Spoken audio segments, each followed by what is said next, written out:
Currently, 1/3 of the entire United States Navy is directly involved with Iran. This is the largest deployment of United States forces since the Gulf War and the Iraq War. In this situation, it appears that there are still significant differences in the nuclear negotiations with Iran. It is expected that something big will happen soon. Today, let's take a closer look at this issue. Let's get started. Before we begin, if you want to get the fastest war news in the country, please make sure to subscribe to Censor Studio. I would appreciate it if you could support us by watching our videos and subscribing. On February 17th, the United States and Iran held a second round of nuclear talks in Geneva, Switzerland, discussing nuclear programs and sanctions for about 3.5 hours. At that time, the United States and Iran established the basic principles that would serve as the foundation for a final agreement in the nuclear negotiations. The United States also stated that there had been progress. Although they agreed on the general framework, it seems they were unable to reach an agreement on the details. A Wall Street Journal report says Iran offered to stop uranium enrichment for up to 3 years and transfer its stockpile to a third country, showing willingness to negotiate. Talks reportedly focused on technical nuclear issues and easing sanctions. Even though they agreed on the general framework, there are still clear differences in their views on the details. As a result, concerns continue to be raised. First, United States Vice President James David Vance stated that President Trump set several red lines, but it has become clear that Iran is not willing to acknowledge or resolve these issues. He also said that one of the red lines is that Iran must not possess nuclear weapons, and that President Trump is working very hard to find a solution to prevent Iran from acquiring nuclear weapons, whether through diplomatic means or other methods. Currently, the other methods referenced by Vice President James David Vance are believed to mean military action. According to a Reuters report, Iran is expected to present detailed proposals to narrow the gap in negotiations this week.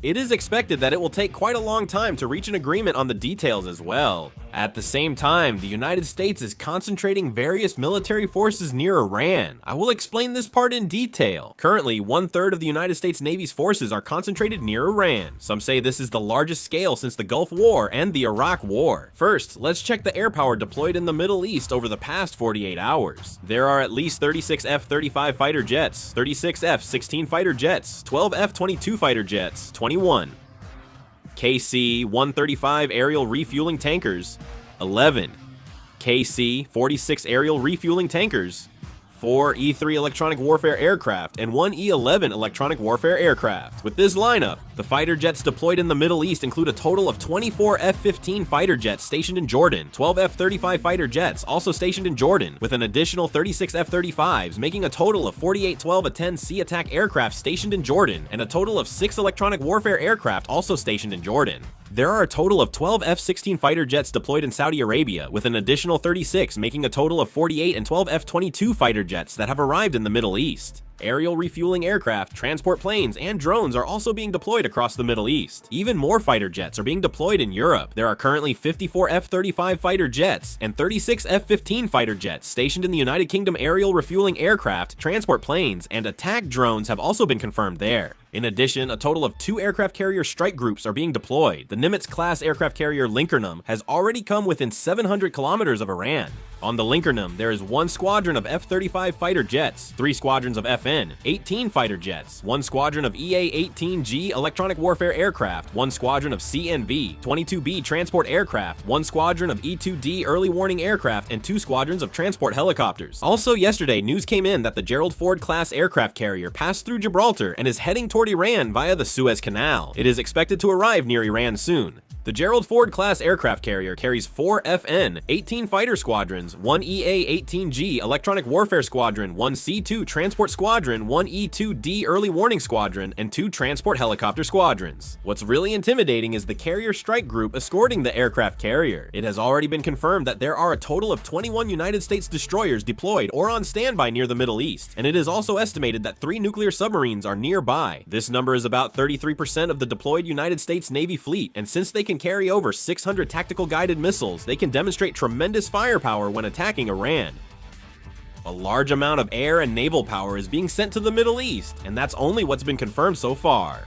There is also a possibility that even more fighter jets and air power are directly connected, and above all, since air power is still continuously being deployed to the Middle East, there is a high possibility that even more air power will be deployed. An Israeli broadcaster reports that United States preparations for an attack on Iran should be ready within a week. With this level of military power being concentrated, it's hard to see it as just a simple show of force.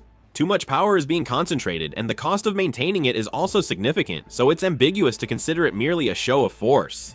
Therefore, it makes me think that a real attack could happen soon. Also, Iran hasn't just been sitting idly by either. During the second round of nuclear negotiations, the Islamic Revolutionary Guard Corps of Iran carried out a provocation by conducting military exercises in the Strait of Hormuz. The Islamic Revolutionary Guard Corps temporarily blocked off part of the Strait of Hormuz as a security precaution. The Strait of Hormuz itself is responsible for 1/5 of the world's oil shipments, so if the Strait of Hormuz gets blocked, it would be a huge problem. For a country like Korea, importing oil could become very difficult because of that. Iran's supreme leader, Ali Khamenei, also warned in his speech on February 17 that any attempt by the United States to overthrow the Iranian regime would fail. Supreme Leader Ali Khamenei said that while President Trump claims their military is the strongest, even the world's top military can be struck so hard it can't recover. He added Iran's missile power is non-negotiable, and the type and range of missiles are not America's concern. If the United States attacks Iran, Iran may be at a disadvantage, but Iran will likely try to escalate the situation as much as possible.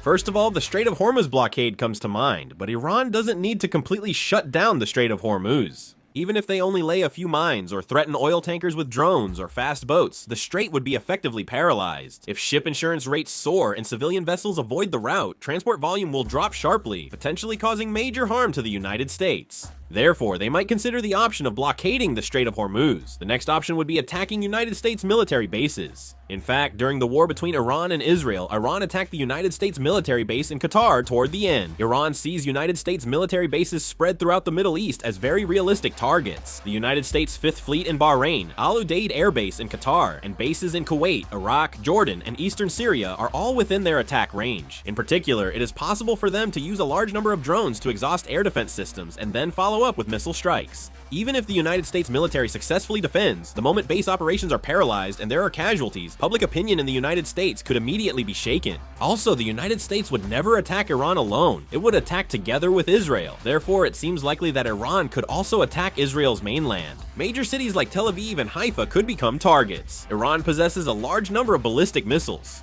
Israel's Iron Dome and arrow systems are strong, but a massive attack could overwhelm their defenses. Large-scale damage in Israel could quickly escalate the war. The outcome seems obvious, doesn't it? No matter how Iran retaliates, the outcome of the war is likely to tilt toward the United States and Israel. This isn't an emotional assessment, but a result that comes from a cold military calculation. Iran has many missiles, drones, and proxy forces, but in crucial areas like air superiority and information warfare, the gap is already too wide. Especially during the Iran-Israel clash in 2025, the whole world saw just how poor Iran's air defense system was. Iran couldn't protect its own airspace, and even after its key facilities and bases were hit, it couldn't respond properly. A country with a failing air defense system is doomed to lose as soon as a modern war starts. If the United States military and Israel attack, Iran's radar bases and air defense batteries would likely be disabled early by their air forces. Even if Iran fires many missiles, if the other side controls the skies and the war, those missiles will eventually become ineffective. With 2 aircraft carriers, 21 destroyers, and nuclear submarines deployed as now, Iran's nuclear and military facilities will likely be destroyed step by step. The foundation for Iran's nuclear development could be eliminated. But the real issue isn't whether they win, it's how long the conflict drags on. Iran can't defeat the United States in a full-scale war, but it can wear the United States down. The approach Iran can take isn't a conventional war, but rather dragging the United States into a quagmire, like what happened in the Iraq or Afghanistan wars. They can threaten oil tankers in the Strait of Hormuz, keep attacking United States military bases in the Middle East, and prolong the war in this way. Even if the United States wins the war militarily, soaring oil prices and ongoing logistics disruptions could shake the global economy. Anti-war sentiment may also arise in the United States, making this the most accurate view of the situation. The United States and Israel can easily win militarily.